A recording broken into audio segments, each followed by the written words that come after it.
The worst part is she looked me straight in the eye, peered through my soul while she's rubbing my legs and rubbing my feet, and she goes, "You okay? You okay? You okay?" And I'm like, "No, I'm not okay." Hillary doesn't know. I made the appointment the day before. You liar. And I said to the lady, "Can you make this the most uncomfortable pedicure ever?"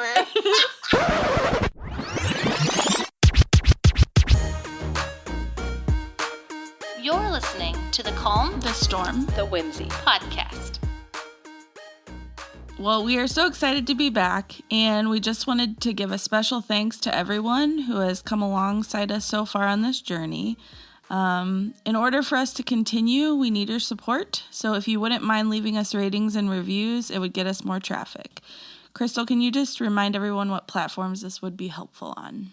Sure. We are on Apple Podcasts, Spotify, Amazon Music, and Apple Music. So we would really appreciate that, and we hope we've provided you with a lot of laughs. But as we continue, we also hope to share in more laughter along with maybe some tears and grow in different ways right along with you. But today, we want to talk about how busy life can get with our day-to-day obligations.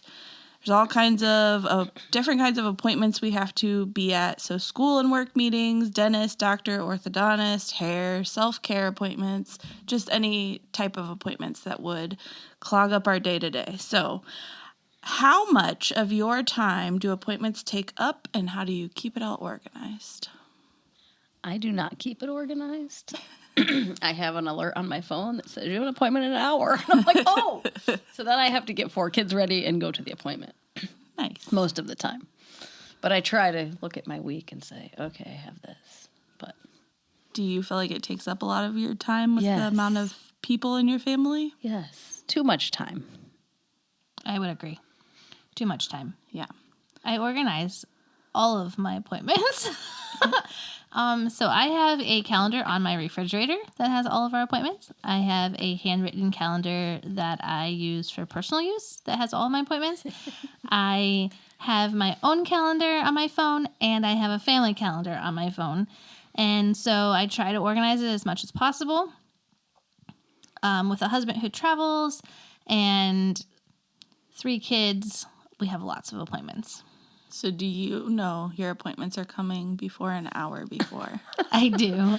I usually know them, well, they're on the calendar, and I know them at least a day in advance, if not more in advance. Okay, so I may have exaggerated a little bit, but sometimes I completely forget about them, and I'm like, oh boy. But usually I try to look at my week. Yeah. Now, there are some appointments that I just avoid, and I don't go to anyways. But You just don't go, or you just cancel? don't go. Oh. Sometimes I'll cancel, sometimes I don't. And those people don't like me very much. Oh, no. Well, we have a large family as well, so I feel like there's always something going on. Like when we go to well checks, I'm like, could you please just get them all out of the way at once? Or I'll take somebody to a sick appointment, and they'll say, your daughter hasn't had a well check for 3 years. And I'm like, but we were just here a month ago. So I feel like we're constantly doing something. I feel like I'm in the middle of the two of you. I'm trying to get more organized. Mm-hmm. I have a planner now, and I do love it. I know. I am super excited for you. Yeah, I love it. Maybe I need a planner. Yeah. Or maybe I need an assistant. I am a virtual assistant. Yeah, I was going to say, if you're going to pay me, I'll be your assistant. Okay. Crystal's the way to go, probably. But we also have a digital calendar that we use, and I installed that for our husband's sake because now they have the ability to see whenever we have shoots, or if I want to book them for something fun, I can just put it on the calendar, and they never have a reason to say they didn't know about it, even though they still do. That's funny. Sometimes I put our events on my calendar, and I forget to put them on the family calendar because I thought that I put them on the family calendar, and then Aaron planned something, and I'm like, it was on the calendar, and he's like, no, it wasn't. And I'm like, It's on one of the 12 calendars. Right? So even you sometimes it happens. miss it. Yeah. Yes, absolutely. Yeah. Well, I just the other day scheduled a meeting sent out an invitation that morning for the meeting, and I missed it that night, and I was not very happy with myself. So even when you're organized, sometimes it still doesn't go well. Yeah, I feel like that's like life happens and everything on your day is going on, and then Yeah. it's like, oh, oops. So are you on time to your appointments? Early? Late? I'm usually right on time. I'm usually early. I mean, I'm never on time. Have you ever made it to an appointment on time? No, I will say this. I have definitely been late before. So Okay. it's not something that's like, oh, I'm always on time. Yeah. When I say always, I'm usually on time. But have you made it on time to an appointment before? So in my opinion, the 15-minute grace period they give you after your appointment time, if you still make it in that window, you're on time. Okay, so how many have you had to actually reschedule because you've gotten there too late and they're like, lady, your appointment was way too long ago? That has not ever happened to me. No, they still take Wow. you? Yeah. Oh, I'm so nervous. That makes me so You have a anxious. 15-minute grace period. Okay, we were running late today to the orthodontist, and I called them at 1:52. I was 3 minutes away. I'm like, we're running behind. There was an accident. She's like, it's fine. I always call. Do you call when you're late? No, I'm not late. I'm in the grace period. Oh my gosh. I didn't know that there was actually a grace period, but now that I know that, I feel a little bit better about myself because sometimes I do call. Like if I am in always traffic or something and I'm running behind, Yeah. I will call. I have get called. anxious. I have called if I'm going to be past the 15-minute grace period. Now listen, if I'm going to be past a 15-minute grace period, I'm not even showing up. Yeah, they'll still take me though. If Oh I my call, gosh. they do. Oh my gosh. Nope, not happening. Yep. That's anxiety. And I don't usually have anxiety, but that gives me anxiety. I will say the one time I had to reschedule is because I showed up. I was so proud of myself. I think it was a pregnancy appointment. I got there at 3:05 for a 3:15 appointment on my calendar. And the appointment was at 10 o'clock in the morning. And I don't know how I messed that up. That's So amazing. That one they made me reschedule. Okay, But okay. were you going to say something? Nope. Okay. That's funny. Well, I want you to say something. do you have something to say? So let's get into the good stuff. Oh. Fears and phobias. Do you have any that you would like to share Well, I have lots of phobias. regarding appointments? Sure. So I am terrified. I'm not even sure if terrified explains how terrified I am to go to the dentist. But I looked it up, and the phobia is dentophobia, which is the fear of the dentist. And I've had a lot of dental work done, so I don't know why I'm fearful, but I just have I'm just terrified of the dentist. Terrified of teeth. I don't really like them. Of other people's teeth? Yeah, and my own. Okay. Yeah. You're terrified of other people's teeth? So I would don't you wanna get rather bitten. your husband just not have any teeth? I'm kind of excited to hear this answer. I mean, dentures. So listen, if She I said could, dentures. She's I not afraid of could. dentures. Listen, no. So if I could have all my teeth removed and have dentures, that would be so much better for me because then I would never have to go to the dentist. But that'd be one really horrible dentist experience. Getting all those teeth out. I don't know. I'd rather have a tooth pulled than have a cavity filled. Really? Yeah. So did you have a terrible experience that triggered all of this for you? So I've had a lot of experiences. When I was younger, we went to the dentist every 6 months like we were supposed to. And I just always was afraid of the dentist. But when I was 12, I flipped over the handlebars of my bike and busted both of my front teeth out. And so that was traumatizing. Yeah. And then I had to get them fixed.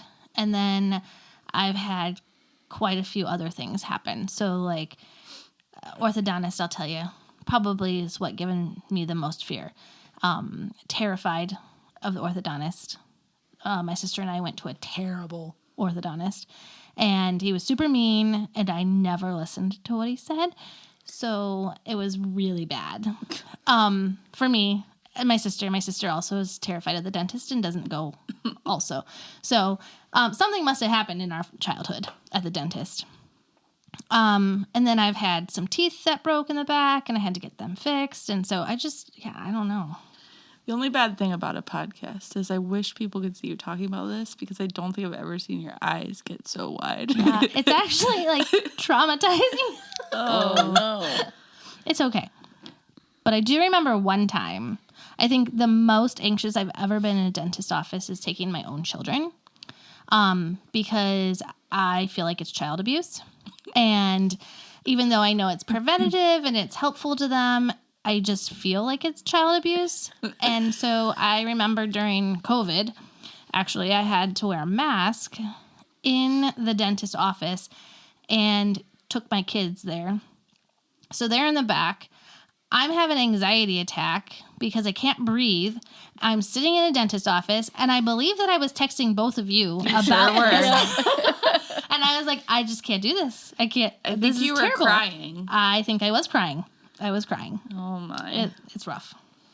I also hate the dentist. I don't know if I hate it as much as you, but I cannot stand my mouth being open for so long while they try to talk to you. Like, my mouth is open. I cannot respond to what you're saying. And the one time I went to the dentist to get a cavity fixed, and the lady came up to me and I said, "Is there any way you could check my cervix instead?" She's like, nope, I'm good. I'm not doing that. That's how much I hate the dentist. The other thing I hate is getting my blood drawn. Like, all the things you have to do with pregnancy, which is a lot. Yeah. They invade all kinds of space and privacy, but getting my blood drawn and an IV taken are like my least favorite. Interesting. And then they poke you, and they poke you, and they poke you, and they poke you, and then they drop the needle, and then they cut you, and I cannot stand that. Speaking of appointments and pregnancy, I think when you lose a baby, you should not have to sit in a waiting room with a bunch of pregnant people, because it is terrible. Yeah. So I had to terrible. go in after I lost my first baby every couple days or week to get my blood drawn. And you just have to sit there, and you'd go get your blood drawn, then you'd go back into the waiting room, and everybody have their ultrasound pictures and like looking at it and their bellies and their happy little thing. Like they're all happy, or their newborns that are coming in. It was just, They should have a separate they waiting should have a room. separate waiting room. Mm-hmm. Yeah. Oh, for so sure. much blood being drawn after that, because they have to check your levels I don't remember how often it was, but it was a lot. That's really funny, because I'm actually not fearful of getting my blood drawn at all. Yeah. I'm actually in the gallon donor Oh, wow. category. So I have donated a lot of blood. Yeah. You find joy in that. I do. Actually, Aaron and I used to go together a lot and get our blood drawn and donated and so forth. So is there any other fears or phobias for you, Kelly? Or that's your one? Fears or phobias? I mean, the fear of sitting in a waiting room after you've lost That a was baby awful. is... And that's a and pretty I had to big do one. that twice. So Yeah. I just feel like if they know you've lost a baby, maybe just take you to the room or find somewhere else for you to sit instead of with all the people that are happy. Yeah. Because that's really hard. that is really hard. Yeah. So someone recently shared our podcast, and in her comments, she said, "These girls always have outrageous stories, so following them is worth that alone." No way. Yes, which I love. So that leads me to stories that I know will not disappoint. So do you have any crazy or funny stories from appointments that you can share? And I just feel like I need to go first. Okay. Sure. Do Yep. it. We're going to talk about the gynecologist real quick. So I never went until I was engaged to be married, and I was forced to go so that I could have birth control. That is the only reason I went. I probably would have kept waiting if I wasn't required to go there to get that. I'm sure I could have got it other ways now, but I didn't know that then. So The black market Black birth market. control. Can you not? I don't think so. Okay. It's prescription based. I know a guy. Oh, Just kidding. Okay, so maybe not. I did the right thing. Anyway, I get there and first I remember calling and being such a dork and being like, I'm so nervous. Can you give me like a nice, gentle person? And they were like, our midwives are good. So they gave me a midwife and I've been seeing midwives ever since. But when I got there, I was laying on the table and you know how they say scoot down? mm-hmm. So I put my feet up. She says, scoot down, scoot down, scoot down. I scoot all the way down. I make it through the whole appointment. It was terrible. I hated every minute of it. It gets better, but the first time was terrible. And I remember the midwife walking away, and her back was facing me, and she was filling out paperwork or something. And she said, you could go ahead and sit up and get dressed. Oh, gosh. But she didn't say scoot back first. So I fell off the table. I was so embarrassed. I never will forget, like, her shoulders jerked up. She's like, are you okay? And I'm like, yeah. Before that, though, she also gave me a breast exam. And I literally closed my eyes and I giggled through the entire thing. That's not awkward at all. And she's like, I said, do people normally laugh when you do this? She said, people handle stress in different ways. Oh my goodness. While she's rubbing my boobs. So that was very special.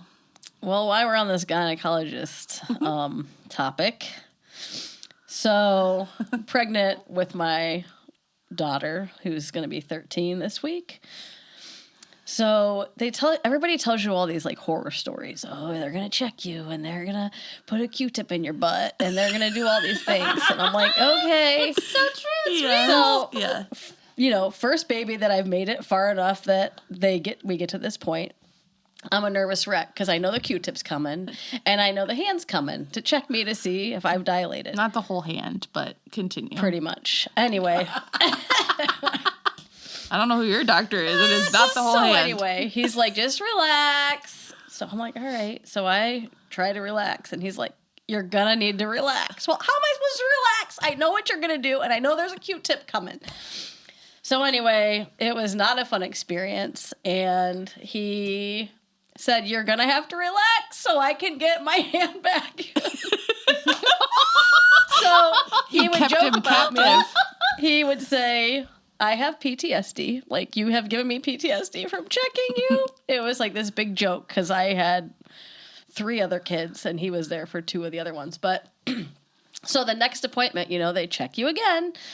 The lady walks me back and she goes, okay, the doctor's going to probably check you. And I'm like, I don't think he's going to check me. And she goes, no, that's what he does. Like, they want to see if you've dilated. And I'm like, yeah, I'm 99% sure he's not going to check me. And she goes, oh, it's you. So the whole office knows about this story. So I was never checked again with any of my pregnancies because he wasn't going to do that again. And I didn't want him to. So if the doctor ever had to answer, do you have a fears or phobia at your job? It would be Kelly McKinney. She tried to take my hand away. Do you have fears and phobias of appointments? Kelly McKinney. Yes. Oh, man. Have you ever had any crazy stories, Crystal?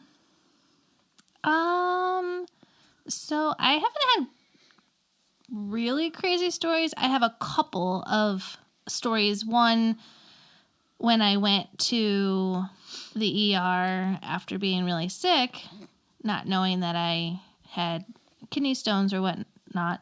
And when I'm there, they look at me and they're like, you're in kidney failure. And I was like, what? Like, I had no idea that I was actually in kidney failure. I had no idea that all of my organs were starting to shut down. Like, I had no idea. I just thought that I was in pain and I didn't have insurance. And so that was a pretty crazy, like, experience to be like, yep, we got to transport you. Oh, and in that appointment, yes. So my sister was with me and my mom, and they give you this they had to give me something to bring down my potassium levels because they were so high. And I hadn't gone to the bathroom for like a couple days. A lot of days, actually. And so they call it a cocktail. So they gave me this cocktail, and let me tell you, I started pooping my pants. So, like, almost instantly. Like, I went to the bathroom, and I was with my sister, and I'm like, oh my goodness, like, I cannot stop. Like, I'm pooping my pants. My pants, we had to throw my pants away. We had to throw my underwear Oh, away. my goodness. I'm in the ER. You had underwear on that day. I did have underwear on that day. I do, special occasions. I was going to the ER, so I figured I should probably have some underwear on. But, so when we got back to the room that I was in, my sister was like, so when you transport her, she's going to need like a lot of paper towels and lots of things because she just can't stop pooping. So that was my... Oh, man. I couldn't stop pooping. Yikes. And then one other appointment related to that. When you're 33 years old, you don't pay attention to the fact that you don't usually go to the urologist appointments. So when you're sitting in a urologist appointment in the waiting room and you're the only female and everybody else is 50 years old and Hey, male. That's not that old. Male. That's not old. Male. She was 33 I at was the time. 33. And I was sitting in this waiting room with all these men, old men that had like probably, all these urology issues. And here I was with kidney stones, and I shouldn't have been in that room anyways, but that's where you have to be when you have kidney issues. So, but yeah. Oh, man. Oh, man. What about you? Any more? Well, there's always stories that I could tell.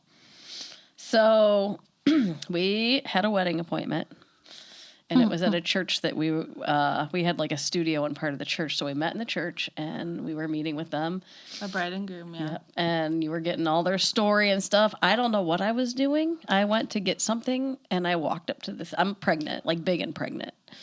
And somebody removed the board off the sound stage. So I go up there, not looking, and I fall through the floor. Just, I'm like, okay. Like, we probably just lost this wedding. It was the first meeting we had with them, and I called both of them by the wrong name when they walked through the door. And This was a long time ago. Yeah, very, very long time ago. And she still comes to us for pictures. Wow. So, See? yeah. Lifelong You're customer. impactful. Yeah, we definitely are. A few other things, like Hillary and I have gotten pedicures a lot over the years. And Hillary always gets the guy who's super ornery, who makes obnoxious comments the entire time. So with it being Hillary's birthday, I'm like, you know what? I'm just going to take the guy this time. And I'm just going to let her have this sweet little lady. I'm like, that's so nice. Usually she lets me have the guy to watch me squirm. So anyway, situation turned. So my guy was chill. He was cool, normal. Oh boy. Oh no. I will read to you a few of the text messages if I can get to them. Anyway, she kept looking at Hillary with very strange eye contact. Like she wanted to Peering have an through my intimate moment with her as she rubbed her feet. So here was our text messages. Okay, I wrote crazy eye contact. I'm dying over here. And she put so much eye contact and intense. I'm uncomfortable. LOL. I thought I'd be safe with the chick. It never fails.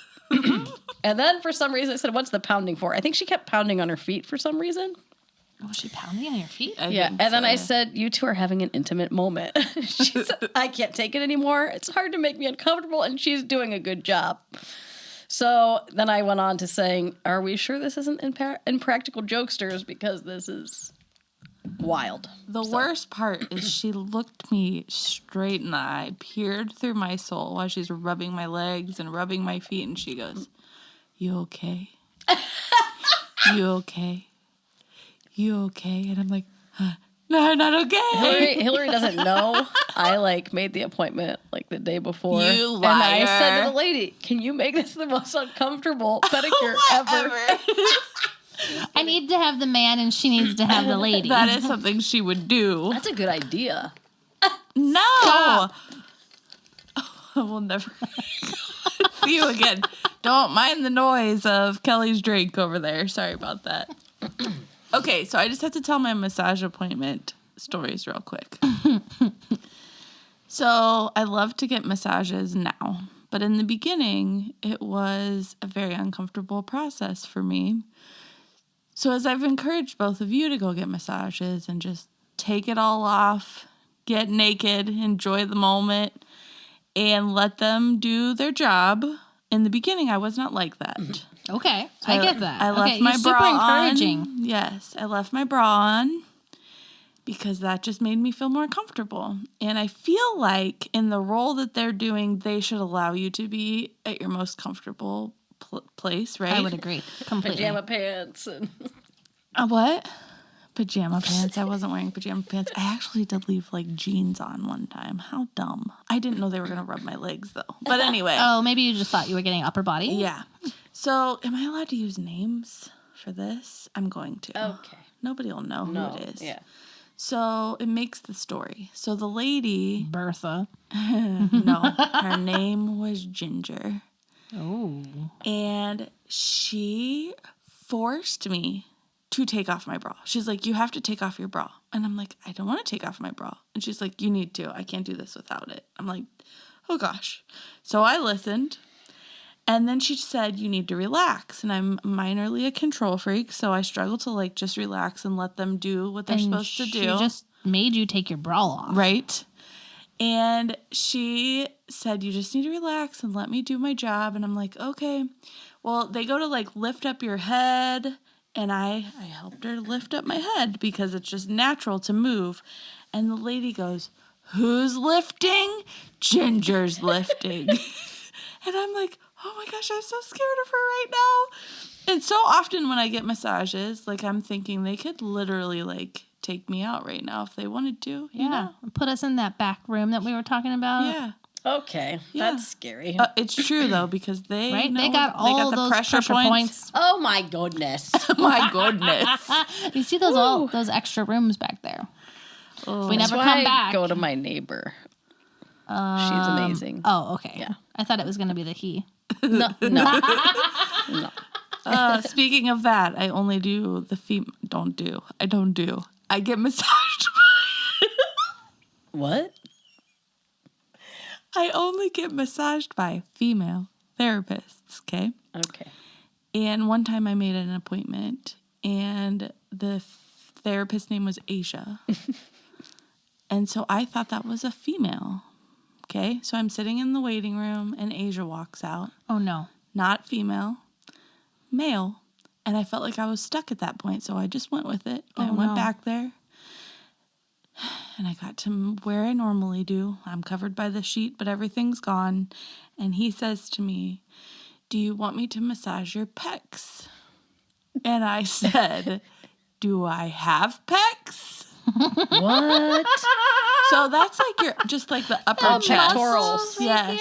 But I didn't know what that was then. And I'm like, no pec touching, please. I'm very confused. So it was pretty. So did he actually do the massage? He did. You let him? I did. Oh. I felt like I had to. Yeah. You kind of get stuck in those moments. Like, Yeah. So now when I book stuff, I just say like male or female. Is this male or a female? I need female. So I just get uncomfortable. So before we move on, our kids going to appointments don't have an option, right? We force them. They have to go. Correct. Let's talk about our husbands real quick. No. Do you have to force them to go? Do they ever go? How does that work for you guys? They just my husband just doesn't go to the doctor. Yeah. Yeah, mine neither. Will not go. I mean, when he was sick with COVID, he drove himself to the emergency room. It's bad enough he will go. Yeah. Or if I make an appointment for him, he will go. Like if he need, like, hey, you should go to the dentist. Okay. But he But has to I be usually like, don't. usually fearful of his life to go. Yeah, he Yes. doesn't like say, oh, I should probably get checked out and just see how things are. No. Yeah. Yeah. Like dying, feeling like it's possible that you could be dying. Yeah, so then I feel like they don't tell us stuff sometimes, too, so that we won't make the appointments. But there was one time that I just have to share that my husband, and for those of you who do not know him, he's very much an introvert. I am very much not. And he's quiet, and he doesn't like, to talk much, especially to people he doesn't know. And I knew he needed to go to the doctor. And I talked him into it, and I said I would go with him. And we get there, and there is a camera crew. And they said to us, would you guys be in a promotional commercial? Oh, my goodness. And I'm like, sure, it'll be easy. So there was a camera crew in there. They were giving us lines to say. And in between, he's looking at me and he's saying, how do you get me into this stuff? Like, I don't understand it. Seriously. I don't know if he's been back to the doctor since. I'm like, only us. Wow. That's amazing. Yeah, it was pretty amazing. We took pictures with the nurse and the camera crew. And then later people were like, hey, we saw you on the Suma commercial. Sorry, honey. Oh, my goodness. It was fun. Saw you in the Suma commercial. All right. Any more funny stories? Nope. I don't think so. So we have a lot of funny stories and a lot of laughs, but I wanted to talk about some more serious appointments that we can have as well. And the thought of a divine appointment or a God moment came to me. So I just wanted to give definitions of what those are. A divine appointment is a meeting with another person that God has specifically and unmistakably arranged. And a God moment is a special time when it is clear that God has intervened and shown himself in an exceptional way. So what are some of those moments in your life that you can remember? So it was a couple years ago in the summer, our air conditioner went out. And it was like the worst time. It was so hot. It was like 100 degrees outside. So we'd get people in there and they're like, well, you need a furnace and an air conditioner and it's going to be a fortune. And like, okay, I think your dad was not here to help us. Oh, he probably was in Florida. Or whenever it was. I don't remember when it was. But anyway, so we had a couple people out and we were just like, how in the world are we going to pay for this thing? It's ridiculous. Like, do we get both? And they're like, you should do both at the same time. And we almost didn't, but we had a guy come in and we decided to do both of them, the air conditioner and the furnace. And he pulled like part of the furnace out and here it had a huge crack in it. And he said, if you would have turned your furnace on, you guys probably would have never woke up. Yeah. So it's crazy, like in those moments where, I can't believe this happened. Like, how are we going to pay for this? Like, we don't need this right now. But it literally saved our lives. Yeah, that's awesome. That's awesome. Wow. Sometimes Who would have ever thought? Yeah. I feel like sometimes that's how we are, like if we're running late or, you get stopped or then you realize, like, if you were there at a certain time, you would have gotten a crash or something like that. Yeah, I think you have another story about your tree falling. Oh. So it was in the summer. The kids it was so nice outside. We had a storm a couple nights before where like tornadoes had gone through. It was beautiful. And I looked at my son, Ike, I'm like, you guys need to go out to the trampoline. Like, we haven't been on that enough. Like, it's really beautiful. Well, we should get your siblings and go out there. Then I got sidetracked because I'm like, oh, VBS is about to start. I better make them lunch. And my husband was working upstairs at that time. And I heard this crack and I saw stuff fly by the window. And I'm like, well, that was weird. It's not storming. I guess there was a gust of wind that like took it all. And here I look out on the trampoline and the whole trampoline is demolished. Like, if my kids were on there, they would have not made it because it took down like 3 other trees with it. This tree was huge.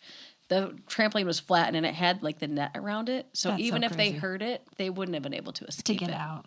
Yeah. So at that point, I looked at my husband. I'm like, yep, we need to go to Disney World because we almost didn't have our kids. I mean, we would have lost all of them in one instant. And it was like if I would have been like on that, like, you got to get out there. You got to get on the trampoline. Mm-hmm.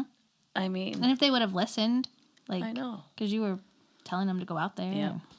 Wow. I'll never forget when she texted me and I'm like, like a whole tree, because sometimes her storytelling can be big, right? So I'm expecting like a big like limb or something, but it was crazy. It was a whole tree. A whole tree. And a couple others went with it. But it was crazy because I called Lenny and I'm like, oh my gosh, did you just hear that? He goes, yeah, I heard it. And he saw like one of the branches go by the window in our bedroom because he was in the bathroom and he saw all the branch go. So he wasn't acting like it was a big deal. And I'm like, you don't understand. And he came out and was just, he could not believe what happened. So how long after that before you went to Disney? Probably like 4 or 5 months. Trip number 72. Like family reunion at Disney. Oh, there's a tornado. Oh, we better go to Disney. Oh, there was a blizzard. Guess we should go to Disney. Oh, the air conditioner broke and the furnace could have killed us. Let's go to Disney. Oh my gosh. Can I tell you a quick story? This is a Disney story. About Disney? It's got to happen. So we were at Disney and my son lost his favorite stuffy that he's had since 2018. It was awful. He cried himself to sleep.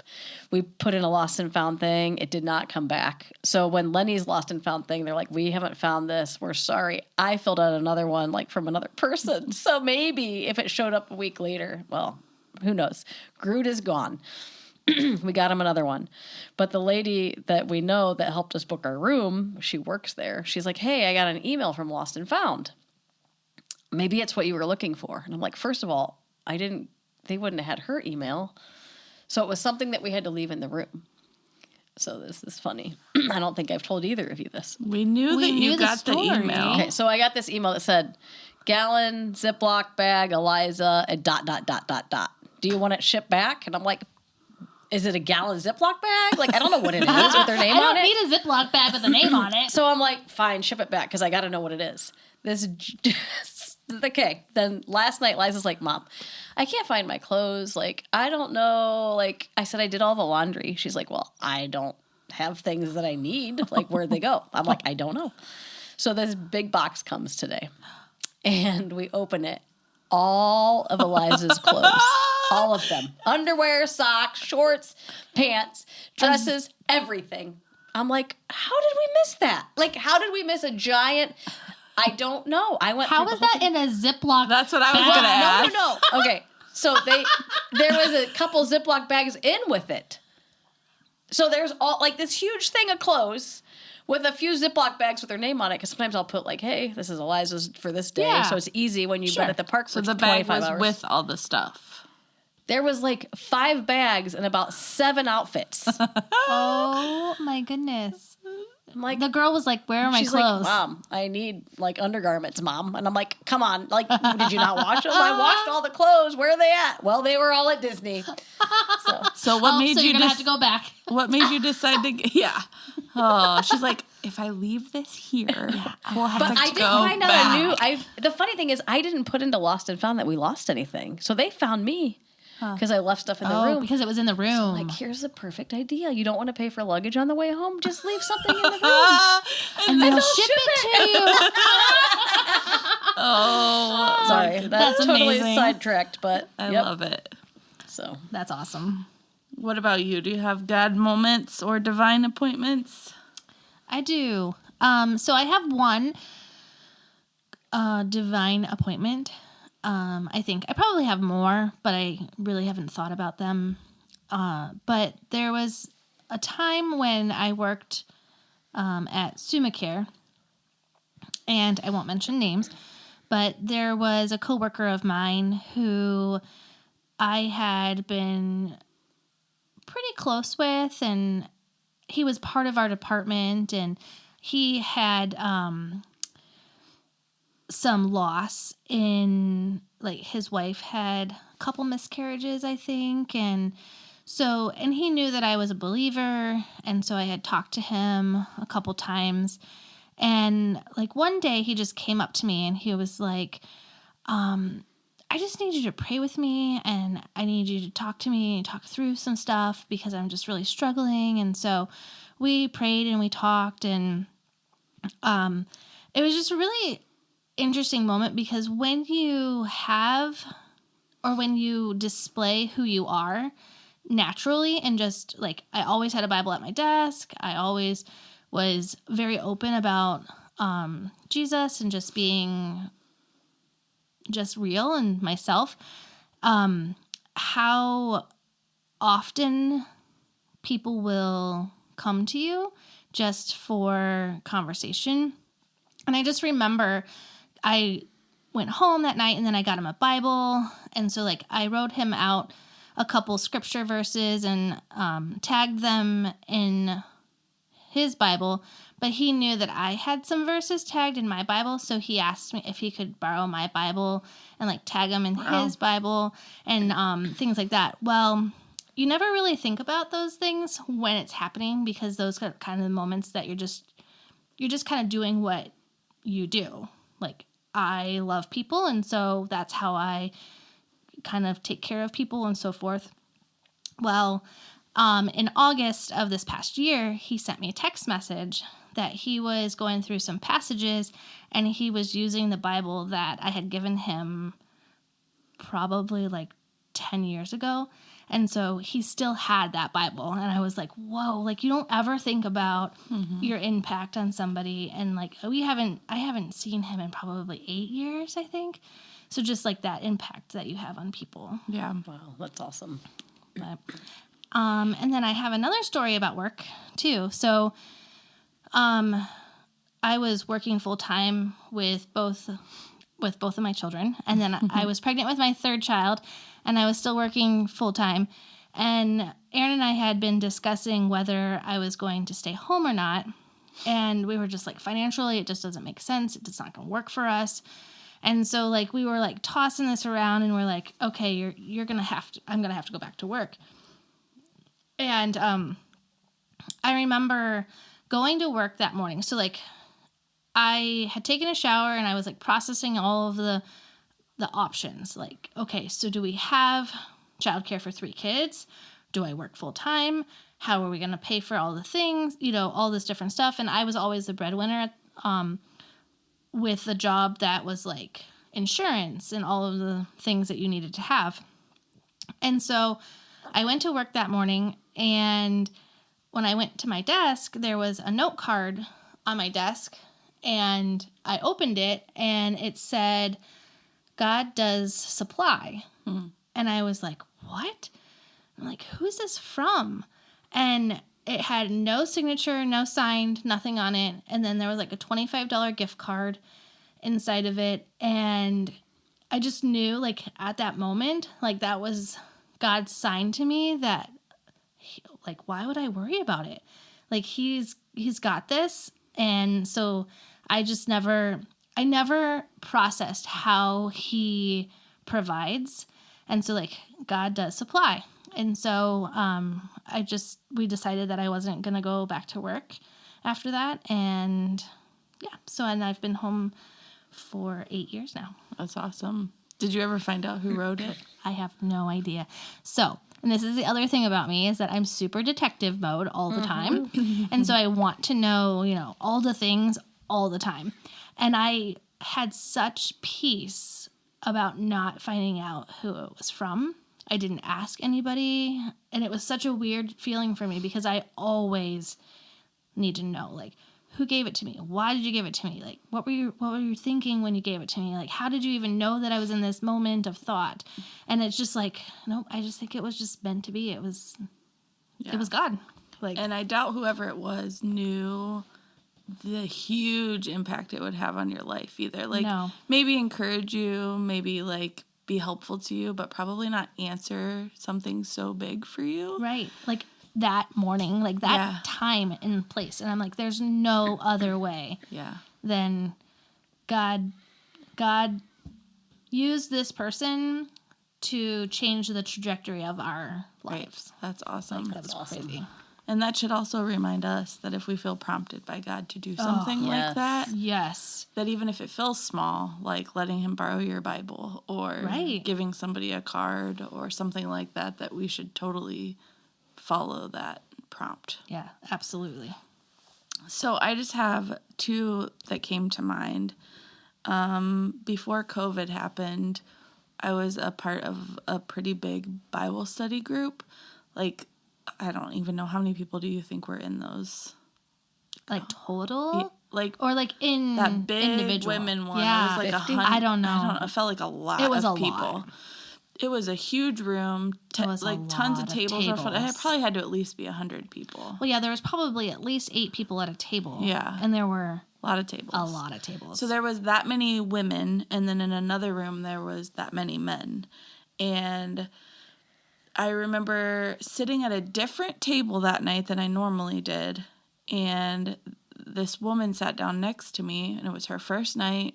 Actually, she didn't sit down next to me. I saw her in the back room, and I've always tried to look for the person who needs a friend or looks lost or needs somewhere to sit. Like, I don't ever want somebody to come to a situation like that and feel like they didn't get reached out to or fit in or whatever. So I think I asked her if she wanted to sit with us, and she did.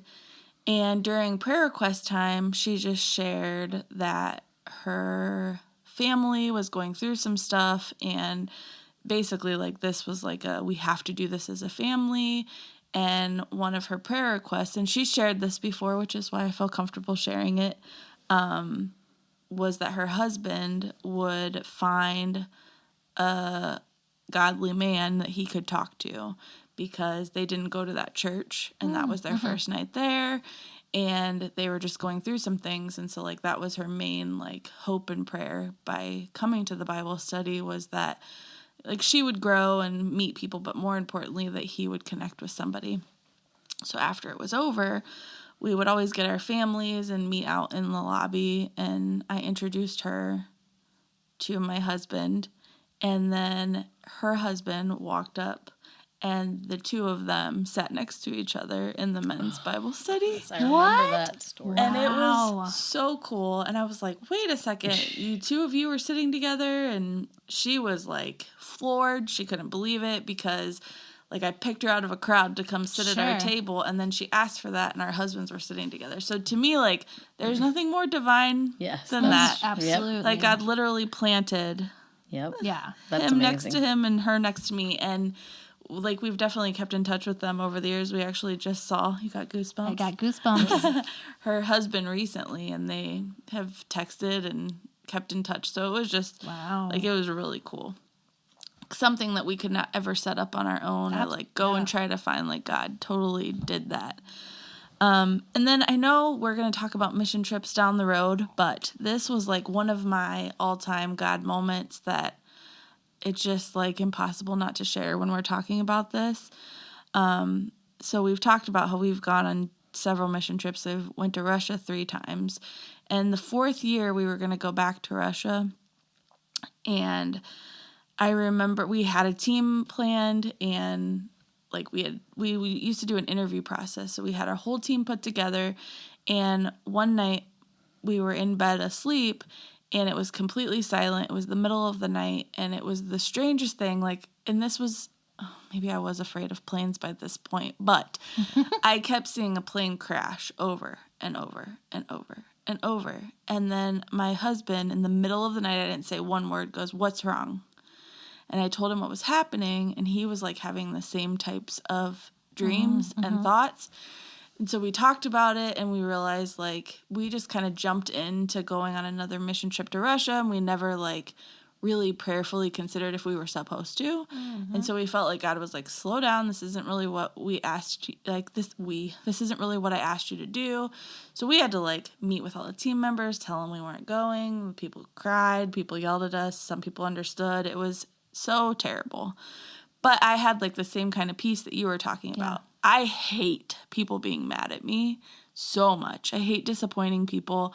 But like in that moment, I had so much peace that we were making the right decision. So after it was over, one of the girls said, "Next, can you take us to Africa?" And I said, 100%, I will never go to Africa.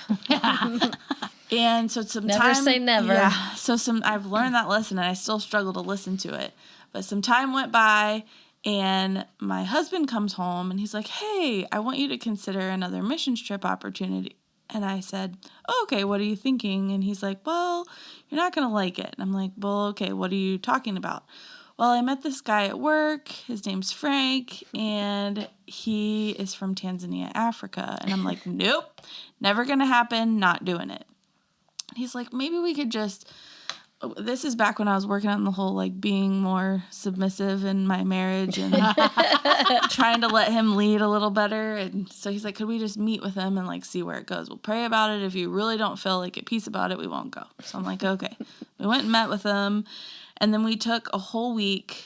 And I will say, like, as a married couple, if you are married, one of the best pieces of advice I could give you is if you're making a huge decision is to pray and fast separately and don't talk about it until you feel like you've gotten your answer. And so that's what we did when we were praying about whether we were going to go to Africa or not.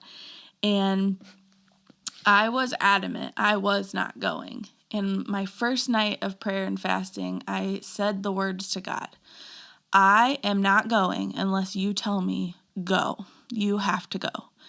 And I said, I don't know how I'm going to get those answers from you, but I will use old journals, or I'll pray, or I'll listen to music, whatever it, you have to say, you have to go. And so I opened up an old journal, and the first thing it directed me to was Zechariah 4:6. And it talked about a king who had to rebuild a temple, and it felt too big for him, so he didn't want to do it.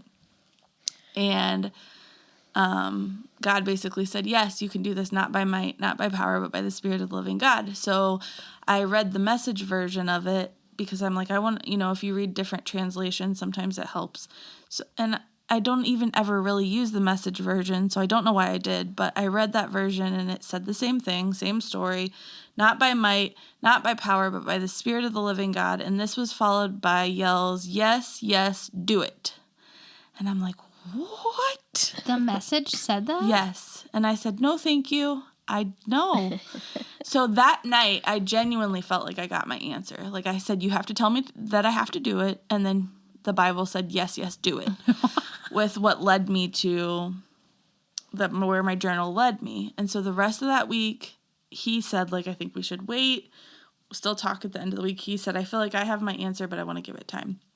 So every night I felt like I was forcing it, like trying to get the same kind of confirmation, and I didn't have it. And the very last night we were going to a Good Friday service, and we were supposed to talk about whether or not we were going to Africa before that. And he said, I just really feel like we're supposed to wait till after the service. I'm not sure why, but let's just take one more chance to pray about it and we'll come back together. I'm like, okay. I was feeling really discouraged. So I just went up to pray, and my exact words were, God, I know that you can't use a Good Friday service to give me the same kind of confirmation I got Monday, but that's what I need if I'm going to go to Africa. Those were the words that I said to God. You can't use a Good Friday service to give me the same confirmation I got Monday. So we went to the Good Friday service. I kind of forgot about that prayer. We're sitting there listening to them. They were just singing like Easter music. And all of a sudden, the whole choir stands up. A white light shines on the choir, and they start singing over and over and over. Not by might, not by power, but by the Spirit of the living God. Stop. I have chills again. And I was like, crazy. What? I looked at him and I was like, oh, we're going to Africa.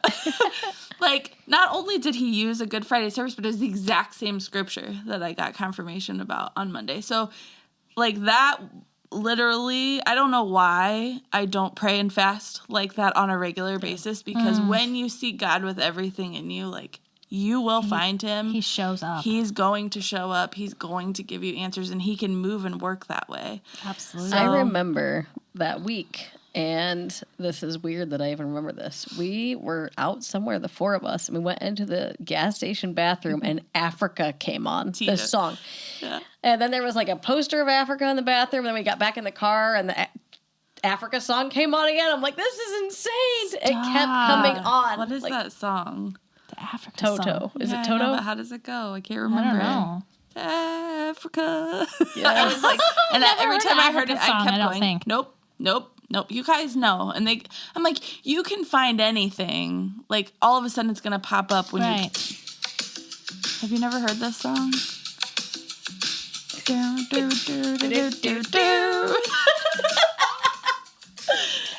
Listen to it sometime. Okay.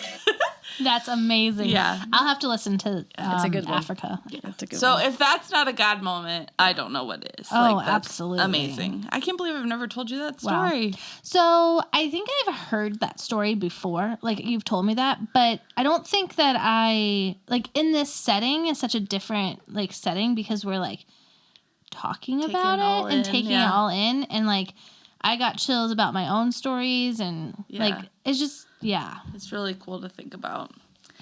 So I've also heard the term before, divine interruptions. Have you ever heard of that? Divine Yes. interruptions. Yep.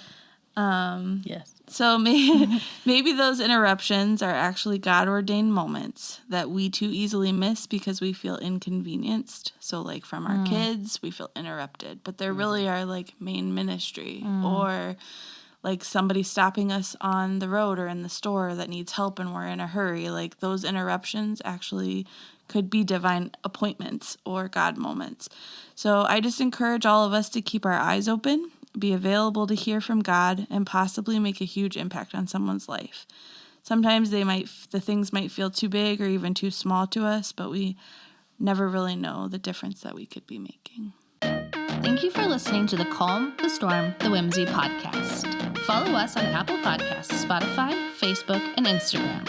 Stay tuned for our next episode.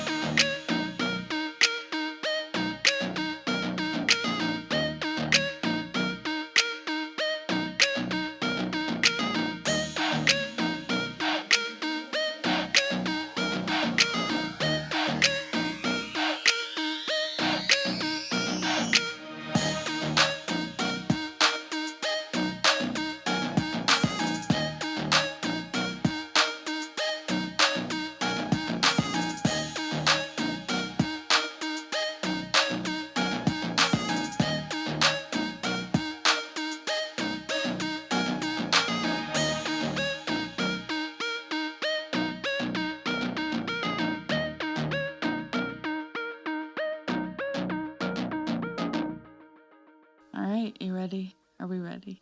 Are we taking Ready. a bathroom break again? No.